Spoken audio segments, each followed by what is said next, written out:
And now may the words of my mouth and the meditation of all of our hearts be pleasing in your sight, O God, our rock and our redeemer.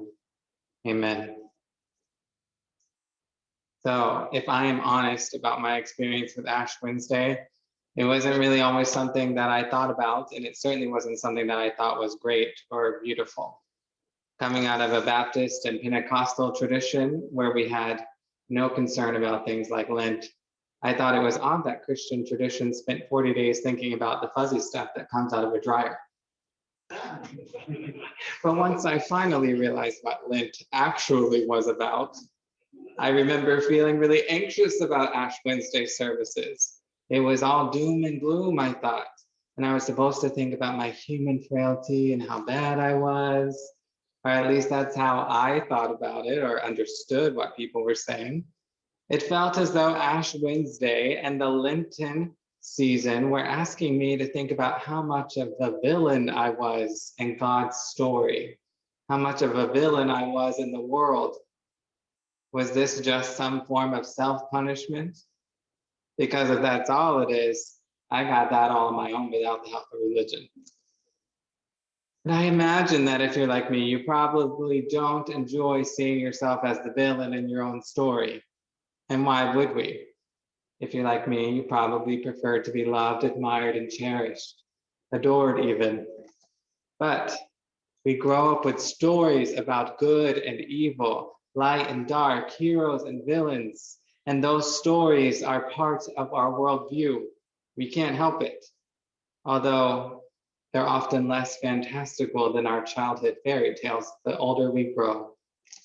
These stories teach us to categorize each other. They teach us to categorize ourselves, and as a result, we sometimes are quick to label others as the villain in our story. And sometimes we have pretty good reasons to do so. Sometimes we know the person that we label as a villain, and other times we just met them, but they're already villainous to us. Sometimes we have, in fact, suffered great violence at the hands of the so-called villains in our lives. And if others heard those stories, they would see them as a villain too. And there are other times when our villains don't even know that they're villainous to us. They live their lives totally unaware that we are offended, bothered, or hurt by them.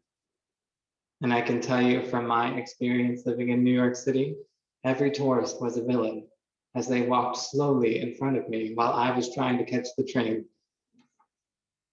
But sometimes they do know that they have done things to us, yet choose to continue living their lives as if they played no part in our pain. These relationships can leave us with a deep wound flowing from the invalidation of our pain. And so, with so many villains already in our lives, why would we want to consider ourselves just another villain in the world? Why wear ashes as a sign of our own evil? Well, I'll tell you what I think, and you can, of course, always feel free to disagree or come to your own conclusion. This isn't a cult, after all. But I think that Ash Wednesday and Lent aren't really about convincing ourselves that we're villains. Instead, I think that Ash Wednesday is about centering ourselves, grounding ourselves. It's about gaining a clearer perspective about who we are and the world. Certainly, the ashes that we impose upon ourselves on this day are a sign of death. It's a universal experience that connects us to not only humans, but all of creation. Everything dies.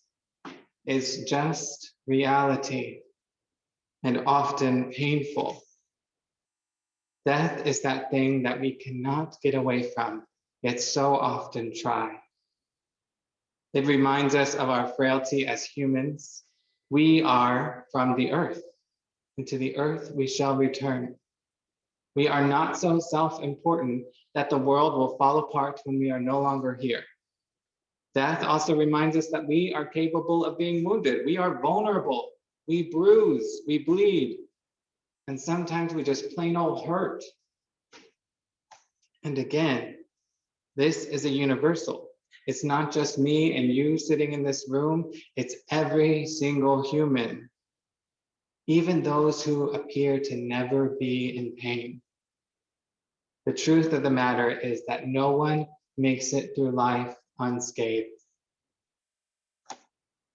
When we respond to this invitation to a new perception where we acknowledge our limits that sometimes create pain and harm for ourselves and others, we are simultaneously being invited to what the prophet Joel says, return to the Lord. But what does it mean to return to the Lord? Well, again, I think it can mean a number of things, as most things can. But at a minimum, I think that the prophet Joel and Ash Wednesday are inviting us to find wholeness through perspective. And it's not by merely looking at the ashes of others, but to look at our own ashes. We're invited to take time to look at ourselves. We're invited to remember that we're not perfect, and we don't have to be.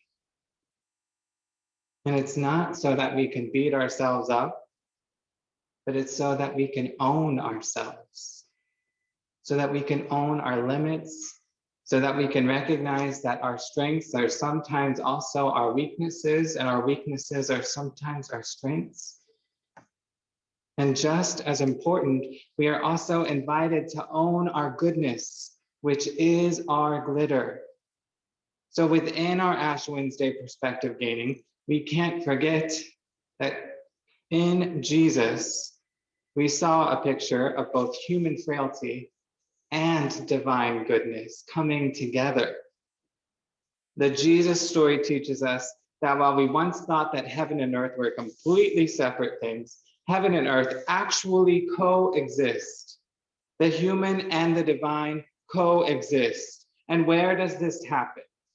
Well, divine human coexistence happens in you, it happens in me, and it happens even in the villains in our own story. And so this is why we wear glitter and ashes today. And this is the perspective that I believe we are invited to take, that though there are ashes, though death is real, there is also glitter in life.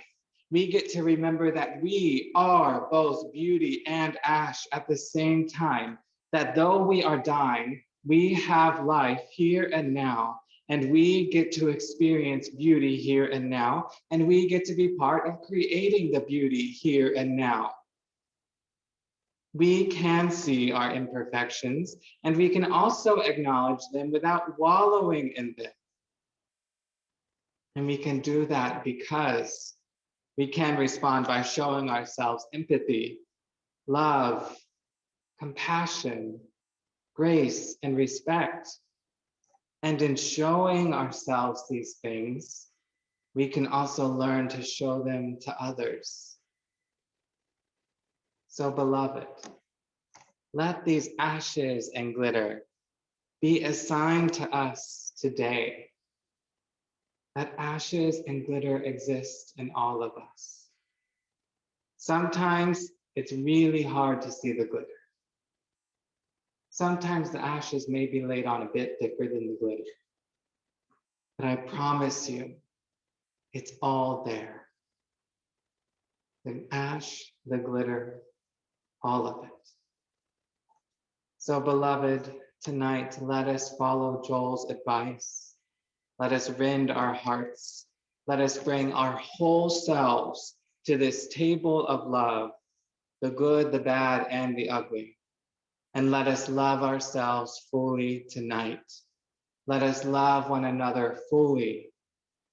And it's a struggle to do both, but I promise it is worth it. For when we can declare that we are glitter and ash, we can declare that all of us are beauty and ash. For this is the God who is in each of us. God is not afraid of our humanity. Rather, she is found within our humanity, and our humanity is found within God. So let's move forward in this feast of love tonight. Let's move forward with renewed perspective of this God who is in all things, even the things that we think are unworthy of God. And that divine glitter mixed with that human ash, worthy of love, always. Amen. Pray with me. God, we give thanks for the ways that you show up in us, that you show up in others, that you show up in the most unexpected of places. So help us to see that glitter. Help us to see it even when it feels so far away. And help us to cultivate it in ourselves and each other. Amen.